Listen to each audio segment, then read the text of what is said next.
now I will be discuss on dynamic of structure and vibration.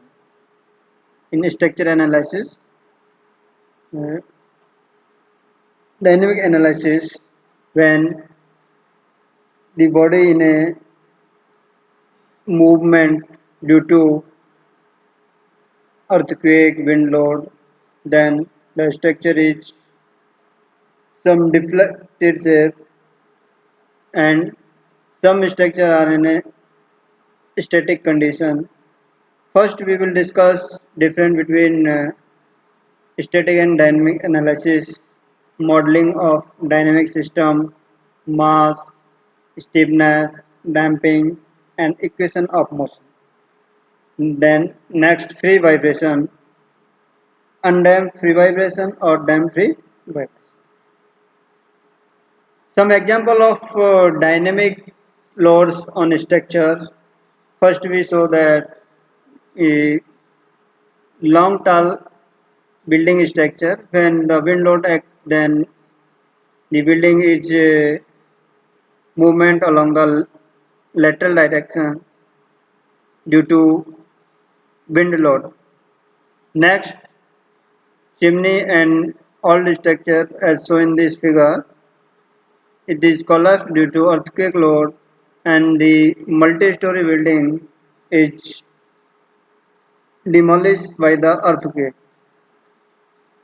The load is associated with the dynamic and the load is created by the waves and other dynamics load on the bridge due to heavy loading such as uh, train, metro, etc. Now another example of dynamic loads, a heavy rotating machine which is produce the vibration of in a foundation. Now first discuss about static versus dynamic analysis.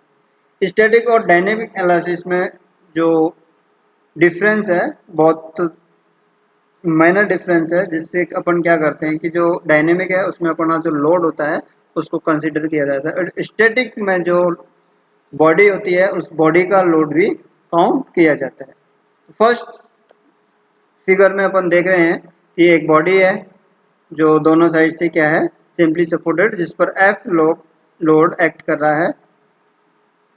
अब अपन जब force और time के बीच में जब graph plot करेंगे तो एक क्या आएगी स्ट्रेट लाइन, मीन्स आपका जो फोर्स एक्ट कर रहा है वो टाइम के रेस्पेक्ट में क्या है आपका वेरी नहीं कर रहा है। टाइम के रेस्पेक्ट में यदि वेरी नहीं करता है तो वो आपका किसके अंदर आएगा स्टैटिक एनालिसिस के अंदर। Force is constant over the time and rate of loading is very small. इसको जो सॉल्व करने के लिए अपन क्या करते हैं, सबसे पहले इक्विलिब्रियम कंडीशन लगाते हैं, फोर्स डिस्प्लेसमेंट रिलेशन निकालते हैं और कॉम्पैक्टिबिलिटी कंडीशन अप्लाई करते हैं। इक्विलिब्रियम कंडीशन में आपके हॉरिजॉन्टल वर्टिकल और मूवमेंट्स आपका क्या होता है जीरो होता है। फोर्स डिस्प्लेसमेंट रिलेशन और नेक्स्ट है आपके कॉम्पैक्टिबिलिटी कंडीशन, जिसमें आपकी बॉडी में ये तो स्ट्रेस डेवलप होगी और आपके रोटेशन डेवलप होगा।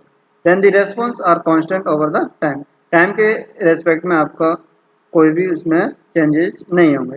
नाउ नेक्स्ट डिस्कस करेंगे डायनेमिक एनालिसिस। डायनेमिक एनालिसिस में आपका जो फोर्स अप्लाइड कर रहे हैं वो टाइम के रेस्पेक्ट में क्या हो रहा है जैसे वेरी हो रहा है। जैसे आपका अर्थक्वेक आया, अर्थक्वेक 1-2 मिनट का सेकंड्स में भी आता है, तो सेकंड्स में आपका क्या है अर्थक्वेक इंटेंसिटी बहुत कम होती है जिसके कारण आपका फोर्स बहुत वेरी कर जाता है। कोई भी बिल्डिंग है जिसमें इजीली माइनर अर्थक्वेक के कारण आपके क्या होते हैं उसमें क्रैक्स डेवलप हो जाते हैं। यहाँ पर आप जो लोड कंसीडर करेंगे वो टाइम के रेस्पेक्ट में आपका लोड वेरिएबल होगा और जो स्टैटिक है आपके जो अप्लाइड लोड है वो आपका फिक्स रहेगा। इसमें जो स्ट्रक्चर है इस स्ट्रक्चर का जो मास है उसको भी आप नेग्लेक्ट कर देते हैं। तो force varies over the time and response very with the time.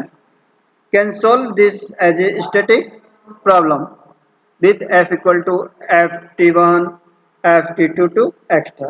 जैसे आपके डिफरेंट फोर्स लग रहे हैं, T1 टाइम पर F फोर्स है, T2 टाइम पर F2 है, ऐसे आपके डायनेमिक स्ट्रक्चर पर आपको फोर्स का जो वेरिएशन है वो शो। नाउ नेक्स्ट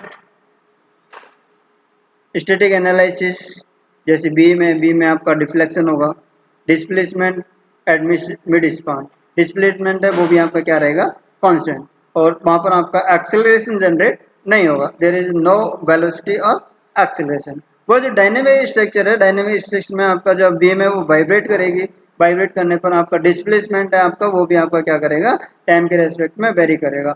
वेलोसिटी है आपकी, वेलोसिटी भी टाइम के रेस्पेक्ट में आपकी क्या करेगी, वेरी, और एक्सेलरेशन, ये सब ग्राफ अपन टाइम, डिस्प्लेसमेंट और टाइम के जो बीच में ग्राफ प्लॉट करेंगे वो आप प्लॉट कर सकते हैं आपका जो अप्लाइड फोर्स है उसके बेसिस पे। तो जो आपका मूवमेंट आएगा, मूवमेंट के एक्सेलरेशन है, एक्सेलरेशन से आपके क्या होगा, मास अंडर एक्सेलरेशन, और वो क्या जनरेट करेगा, इनर्शिया इफेक्ट। जो एक्सेलरेशन डेवलप हो रहा है बॉडी में वो आपका क्या करेगा, इनर्शिया इफेक्ट करेगा, जिसे आप क्या बोलेंगे, इनर्शिया फोर्स। इनर्शिया फोर्स किसके बराबर होगा, mass into acceleration. Now Newton's law of motion, तो जो न्यूटन्स लॉ ऑफ मोशन है, न्यूटन्स का फर्स्ट लॉ क्या कहता है, object will remains at a rest और in a uniform motion in a straight line unless act upon by an external force. जब तक आपका कोई भी बाहरी फोर्स उस पर एक्ट नहीं करेगा तब तक या तो आपका रेस्ट में रहेगा, यदि वो मोशन में है तो वो यूनिफॉर्म मोशन में ही रहेगा। And equilibrium, no unbalance force equal to no acceleration, यानी कि आपका कोई अनबैलेंस फोर्स नहीं है तो वहां पर कोई एक्सेलरेशन डेवलप नहीं होगा। Newton seconds law of motion, यानी कि आपको कोई अनबैलेंस फोर्स है, यानी कि आपकी बॉडी क्या कर रही है, मूव कर रही है, डिस्प्लेस कर रही है, तो डिस्प्लेस करने से आप बॉडी में क्या जनरेट होगा, एक्सेलरेशन, और एक्सेलरेट जनरेशन होने से आपके वहां पर क्या होगा, इनर्शिया फोर्स, और अनबैलेंस फोर्स होगा वो किसके बराबर होगा, मास इनटू एक्सेलरेशन। जैसे कि डायग्राम में देख रहे हैं, एक बॉडी है, इस बॉडी पर F1 और F2 फोर्स अप्लाई कर रहे हैं, इसके कारण ये क्या होगी, बॉडी डिस्प्लेसमेंट हो जाएगी। अब डिस्प्लेसमेंट होने के कारण यहाँ पर क्या होगा, एक्सेलरेशन जनरेट होगा, और एक्सेलरेशन को रेजिस्ट करने के लिए यदि बॉडी आपकी रेस्ट में है तो अपोजिट डायरेक्शन में आपका F3 फोर्स एक्ट करेगा, और F3 फोर्स किसके बराबर होगा, आपका mass movement inertia force. Okay, now next D'Alembert principle. तो डीएल एल्बर्ट प्रिंसिपल अपने क्या कहता है कि कोई बॉडी यदि डायनेमिक इक्विलिब्रियम में है तो उस पर लगने वाला inertia force mass into acceleration उसके जस्ट अपोजिट डायरेक्शन में एक्ट करता है। जितने भी अपने अनबैलेंस फोर्स हैं तो अनबैलेंस फोर्स आपके किसके बराबर होंगे, मास इनटू एक्सेलरेशन के। तो आपका जो इनर्शिया फोर्स है वो हमेशा कहाँ लगेगा, अब अपोजिट डायरेक्शन में। जैसे कोई भी बॉडी है वो एक्स डायरेक्शन में मूव कर रही है तो एक्स डायरेक्शन के जस्ट अपोजिट डायरेक्शन में उसका इनर्शिया फोर्स एक्ट करेगा, और इनर्शिया फोर्स आपका क्या होता है, मास इनटू एक्सेलरेशन। तो टोटल आपकी बॉडी पर लगने वाले फोर्सेज जो रिजल्टेंट फोर्स हैं माइनस मास इनटू एक्सेलरेशन, तब आपकी बॉडी क्या है, इक्विलिब्रियम में रहेगी। स्टैटिक कंडीशन में, अब आपके स्टैटिक कंडीशन में equilibrium, unbalance force and no acceleration. जब डायनेमिक एनालिसिस के अंदर आ जाएंगे तो अपना इनर्शिया फोर्स होगा वो मास इनटू एक्सेलरेशन के बराबर होगा। अब डायनेमिक एनालिसिस के अंदर हमें किस चीज की आवश्यकता होती है, तो फर्स्ट अपन कंसीडर करेंगे इनर्शियल इफेक्ट, और second solution at each time instant. Now next, modelling of dynamic structure. अब डायनेमिक स्ट्रक्चर के जो मॉडल्स हैं उसके बारे में डिस्कस करेंगे। यहाँ पर दो टाइप्स के, एक तो रियल स्ट्रक्चर मैकेनिकल मॉडल और मैथमेटिकल मॉडल। सबसे पहले अपन डिस्कस करते हैं रियल स्ट्रक्चर है, जो आपके ये प्लेट्स है, प्लेट किससे बोल्ट के थ्रू कनेक्ट है एक फाउंडेशन से। अब देखिए इसका जो मैकेनिकली मॉडल है, मैकेनिकली मॉडल देखिए आपके ये एंड क्या है, आपका फ्री एंड है, फ्री एंड पर मैंने फोर्स पे अप्लाइड किया, दूसरी तरफ आपका ये रिपीट कनेक्टेड है, रिपीट कनेक्टेड मान का आपका फिक्स हो गया।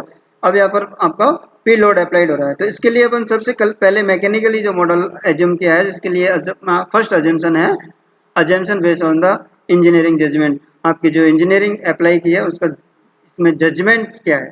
सेकेंड होगा आपके जो मटेरियल आपने लगाया है उस मटेरियल की प्रॉपर्टी क्या है। इसके बाद में इस पर जो डिफ्लेक्शन है, डिफ्लेक्शन कितना आ रहा है, लोड आपने कितना अप्लाई किया, और इसकी जो बाउंड्री कंडीशन है वो क्या होंगी। जब आपने मैकेनिकली इसका जजमेंट कर लिया, मैकेनिकल जजमेंट के बाद में आप इसमें मैथमेटिकल मॉडल अप्लाई करेंगे। तो मैथमेटिकल मॉडल के लिए आपके d two y d x square equal to m open यही रिलेशन होता है, ये equation of a elastic curve. तो इसको आप सॉल्व करोगे इलास्टिक कर्व को, यहाँ से आप डिफ्लेक्शन और forces and stress easily find out कर सकते हैं। तो element of dynamic system, property of influence of the vibration of the structure. तो कुछ प्रॉपर्टी है अपने डायनेमिक सिस्टम को समझने से पहले उनके बारे में अपन को पता होना जरूरी है। फर्स्ट है mass. Mass is the amount of matter in objects contribute the inertia force F equal to m a. तो आपका जो मास है वही आपका इनर्शिया फोर्स डेवलप करता है जब आपकी बॉडी क्या है, डायनेमिक। नेक्स्ट है स्टीफनेस। स्टीफनेस क्या होती है, displacement per unit load per unit deflection. Stiffness is the restoring force per unit displacement and translation or rotation. Control the force displacement relationship and force distribution in the various structure elements. Now next, damping. Describe the energy dissipation mechanism in the structure. अब damping क्या होती है, damping अपने जो भी structure है, structure के जो इंटरमोलिकुलर मॉलिक्यूल्स हैं उनके बीच में जो रेजिस्टिंग कैपेसिटी होती है, तो अपवर्ड अपोजिट डायरेक्शन में अपन किसी स्ट्रक्चर पर अपन ने डायनेमिक लोड लगा, डायनेमिक लोड आपका क्या वेरी कर रहा है, वेरी करने के बाद में आपका क्या होगा कि बॉडी की जो रेजिस्टिंग कैपेसिटी है, बस जो डायनेमिक लोड्स उसकी रेजिस्टिंग कैपेसिटी से ज़्यादा हो रहा है, यानी स्टैटिक इक्विलिब्रियम स्टैटिक कंडीशन को वो फेल करके आपके डायनेमिक कंडीशन में पहुंच रहा है, तो वहां पर आपके क्या होंगे, जो इंटरमोलिकुलर्स हैं वो आपके क्या करेंगे, एक दूसरे पर फ्रैक्शन करेंगे। तो फ्रैक्शंस के कारण उसमें क्या होगी, उसकी एनर्जी डेसिपेट होगी, एनर्जी डेसिपेट होगी, वहां पर आपके डैम्पिंग फोर्स जनरेट होगा। Now next, model of mass. First upon discuss करते हैं डिस्ट्रीब्यूटेड ऑफ मास। तो आपकी जो mass is distribute along the structure. आपकी जो स्टैटिक कंडीशन होती है, स्ट्रक्चर में आपका मास है क्या है कि स्ट्रक्चर के अलोंग डिस्ट्रीब्यूट होता है।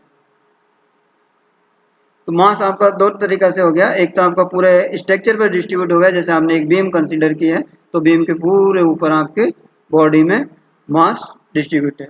दूसरा होता है कि लंब मास।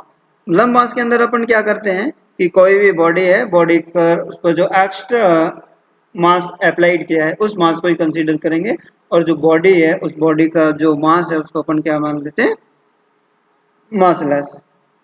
तो ये देखिए एक सिंपली सपोर्टेड बीम है जिस पर कैपिटल एम मास रखा हुआ है। अब यहाँ पर जो बीम का जो मास है स्मॉल एम, उसको क्या कर लिया है, मासलेस। आपकी बीम क्या है, मासलेस। और जो बीम के ऊपर एक वेट रखा हुआ है वो कितना है आपका, एम। तो आपका टोटल जो वेट होगा वो यहाँ पर कितना होगा, एम। ठीक है, यदि आपकी बीम का मास है उसको आप डिस्ट्रीब्यूट मास कंसीडर किया है, तो इसके लिए अपन क्या करते हैं, इसको डिनोट करते हैं।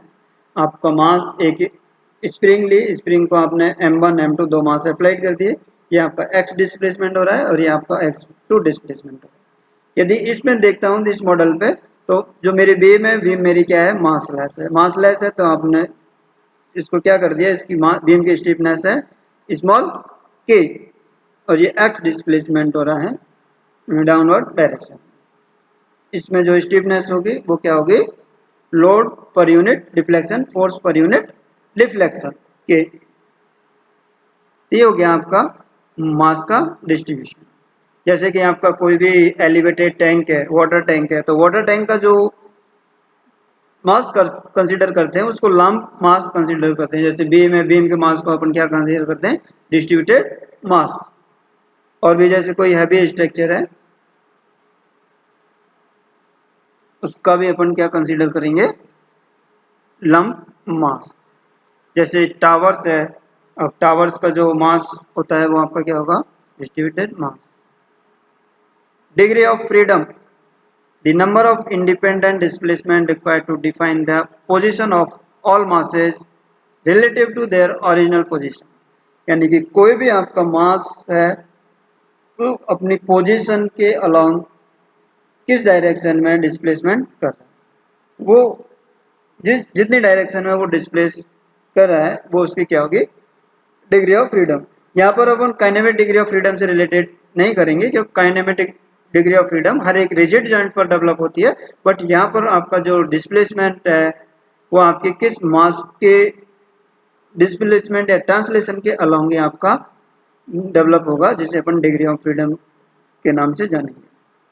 तो जैसे फर्स्ट डायग्राम में अपन देखते हैं कि आपका जो ये बॉडी है, बॉडी स्प्रिंग से कनेक्ट है, एम मास है, एक्स डायरेक्शन में इसका डिस्प्लेसमेंट हो रहा है, तो ये क्या है आपका 1 डिग्री ऑफ फ्रीडम।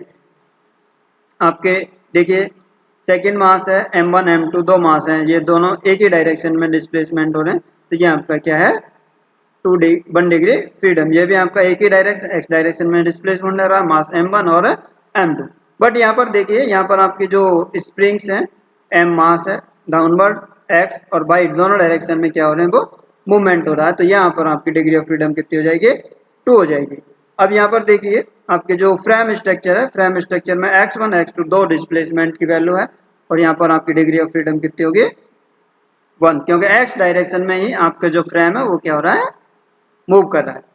एक कोई पेंडुलम है, पेंडुलम में m मास है, अब m मास को आपने रोटेट किया तो m मास आपका क्या कर रहा है, इस एक्सिस के अबाउट एक ही डायरेक्शन में क्या कर रहा है, रोटेट, तो ये आपका क्या हो गया 1 डिग्री ऑफ फ्रीडम।